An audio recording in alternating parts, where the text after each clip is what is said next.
VCHA disbanding? MANON leaving KATSEYE?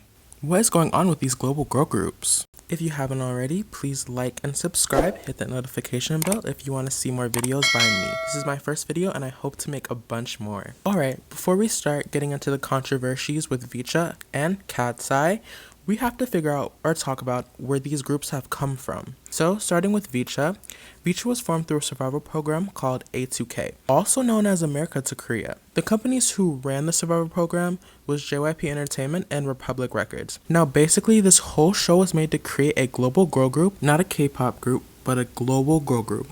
A global girl group is basically a group that is formed through the K-pop system, but is more appealed to the more Western part of the world. Now, if you've ever watched a survival show or a survival program, you know that these shows are always fierce and full of trained trainees from either the company or a different group, or like I said, a different group trying to become part of a new group or try to get out of the contract with their previous company. But this was a little bit different. JYP wanted to bring untrained Americans and train them while being on the show to form a global girl group. Now, the show started off with him auditioning different girls from around the US, and they ended up with 10 contestants: Camila, Savannah, Christina, Kendall, Misha, Melissa, Yuna, Lexi, KG, and 12-year-old Kaylee. Now, if you made it this far, you're probably thinking, 12-year-old? Yes, a 12-year-old. So maybe they had limited auditionees. No, they had plenty of auditionees. JYP is the biggest, or one of the biggest, entertainment agencies in Korea, and Republic Records is one of the biggest in the US. They definitely had a lot of contestants to choose from, but they only picked 10. Throughout the show, one of the biggest controversies is Kaylee's age. Now, no matter how young she was, they still decided to debut her in the final group. The final group consisted of Savannah, Kendall, Camila, KG, Lexi, and of course, 12-year-old Kaylee. She debuted January 26, 2024 with Girls of the Year. Not to be confused with their pre-debut tracks, Wild Universe, Ready for the World, and etc. And VCHA, they were doing really good, performing at different music shows in Korea, performing on MTV's Fresh Out, Good Morning America, and even opening for JYP's biggest group twice on their 5th world tour. Pretty soon, they were going to be performing at Lollapalooza, but that all changed on March 11th, 2026 when JYP Entertainment put on their Twitter account that Kaylee was going on hiatus. Now, her being in the group was already controversial because,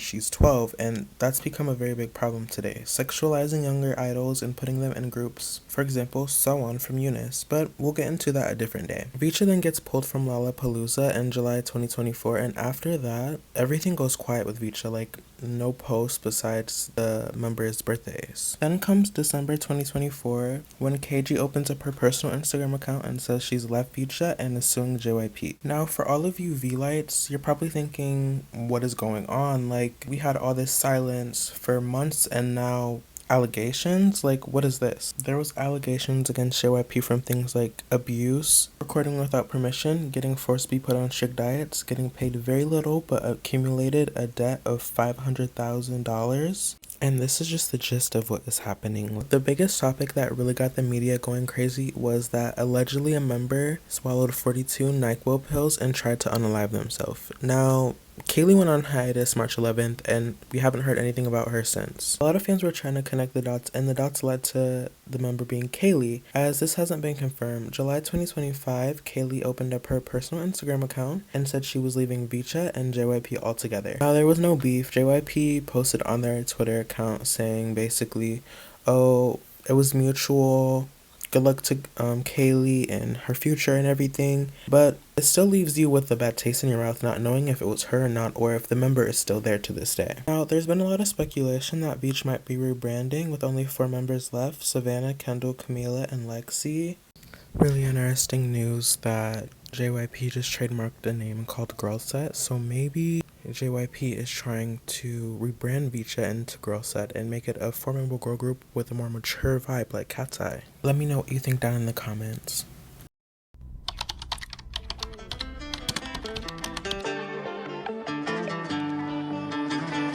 KATSEYE, a global girl group made through the survival program Dream Academy. HYBE Entertainment, the K-pop powerhouse, and Geffen, the US pop powerhouse, teamed together and made HYBE x Geffen. So basically, Dream Academy was way different than A2K. Hybex Geffen actually trained the contestants before airing their survival show, which already separates A2K from Dream Academy, big time. Basically, Hybex Geffen brought in 26 to 30 girls and had them train for a year and then had them compete in a survival program. As we know, the final group consists of Laura, Megan, Daniela, Yunche, Sophia, and Manon. A couple months after Dream Academy stopped airing, came out a Netflix docuseries on the show called Popstar Academy. Popstar Academy documented the training all the way up to the end of the survival program, and a big topic on the survival program was KATSEYE's own Manon. Said on the survival program that Manon wasn't showing up for rehearsals, not working as hard as others, but still being the most popular one on the survival show. While that's not her fault, I do agree that would make me upset too. I'm working so hard and putting all these hours in, and someone that hasn't showed up in rehearsal in weeks is getting more screen time and more votes than me. Now, I do agree that would make me upset, but to be honest, it doesn't make any sense why Hybex Geffen put that in the docuseries knowing that Manon is in the final group. I mean, do you want everyone to hate KATSEYE before they even debut? I mean, you're already separating KATSEYE into two teams, Daniela, Sophia, Megan, and Laura versus Manon. On the docuseries, Megan, Laura, and Sophia are really close to Adela, and Daniela was best friends with Naisha before she was eliminated. Skip to debut, June 28, KATSEYE released a single called Debut. In the choreography, it's very known to see that Manon is pushed to the back for about 50 seconds of the choreo where you just can't see her and she's blocked by a member of KATSEYE. Now, this was very controversial for a lot of us, like, why are they pushing Manon to the back?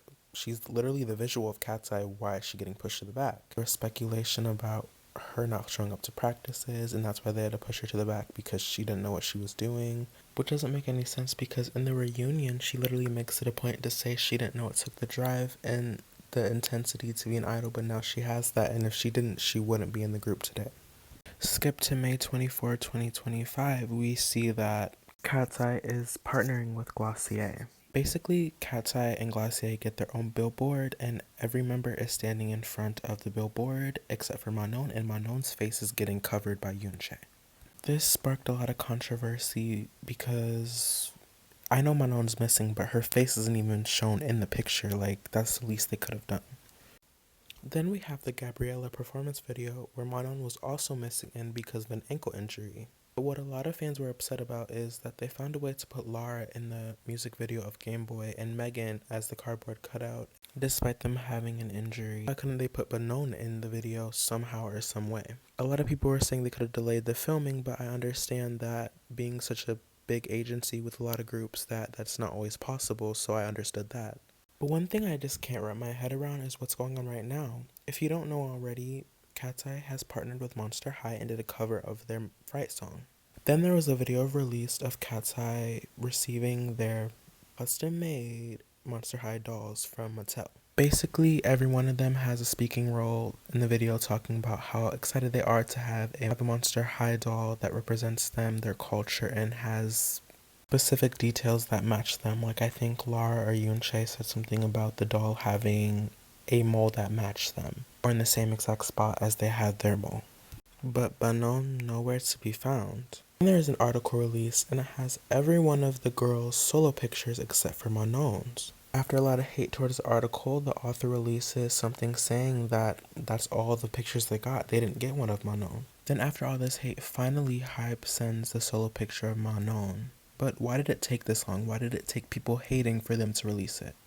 Manon then posts on her Weverse that she won't be leaving KATSEYE and that she's okay, but to be honest, for me, I will be tuning out if Manon leaves KATSEYE, as I am Filipino and half black, and I really enjoy having Manon represent the black community.